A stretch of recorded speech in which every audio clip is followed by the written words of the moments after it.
Kenali manfaat rutin donor darah bagi kesehatan. Tahukah kita bahwa setiap 8 detik ada satu orang yang membutuhkan transfusi darah di Indonesia setiap menitnya?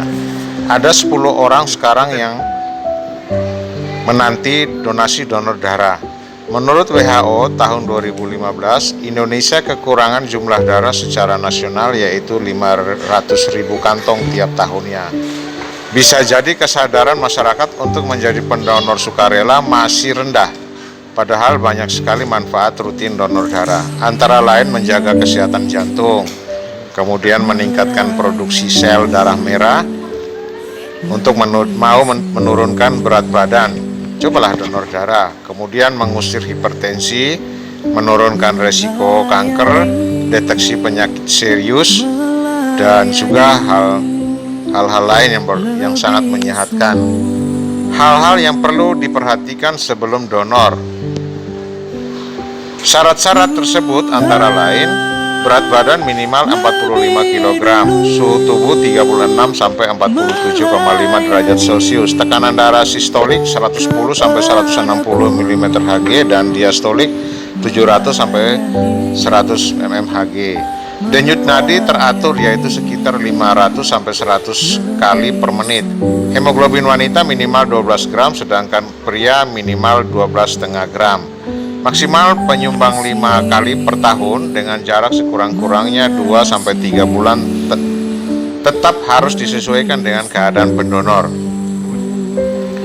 Anda dilarang mendonor jika pernah menderita hepatitis B dalam jangka waktu 6 bulan.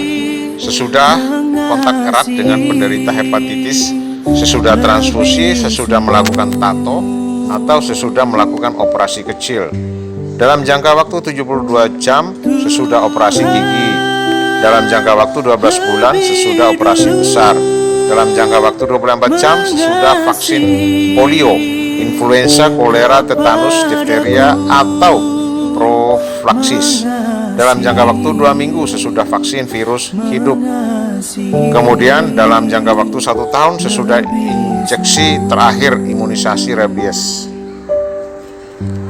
Dan juga ketergantungan obat, hamil hingga 6 bulan sesudah persalinan dan sedang menyusui, ketergantungan obat, alkoholisme akut atau kronis, mengidap sifilis dan tuberkulosis, menderita epilepsi dan serangan jantung, sering kejang, menderita penyakit kulit pada vena atau yang akan ditusuk jarum, memiliki kecenderungan pendarahan atau penyakit darah, misalnya G6PD, thalassemia, atau polistemia vera, termasuk kelompok masyarakat yang berisiko tinggi HIV/AIDS, homoseksual, morfinis, suka gonta-ganti pasangan seks, dan pemakai jarum suntik tidak steril, pengidap HIV/AIDS.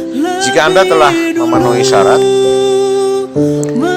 pastikan untuk makan dan minum sebelum donor darah agar darah stabil. Anjuran dari kedokteran, perbanyak konsumsi makanan tinggi zat besi seperti daging merah, ikan ayam, dan bayam untuk menjaga kadar sehat besi dalam darah. Perbanyak juga asupan cairan sebelum hari pendonoran. Hindari melakukan aktivitas berat seperti olahraga angkat beban sebelum hari pendonoran. Anda pun direkomendasikan untuk cukup tidur waktu sekitar 7-9 jam pada malam hari sebelum pendonor agar Anda lebih segar dan terhindar dari risiko lemas atau pusing setelah selesai donor darah. Karena proses donor darah cukup memakan waktu, Anda dianjurkan untuk mengenakan pakaian yang nyaman, gunakan pakaian lengan pendek atau pakaian longgar, dan bila digulung hingga di atas siku supaya petugas bisa dengan mudah mengakses pembuluh darah Anda. Karena donor darah tak boleh sembarangan, Anda pun berkewajiban memilih layanan donor darah yang resmi atau terjamin. Pastikan pula donor darah dilakukan oleh petugas yang kompeten. Jangan ragu untuk menanyakan hal-hal yang ingin Anda ketahui. Donor darah merupakan pengalaman yang menyenangkan sekaligus menyehatkan dan dapat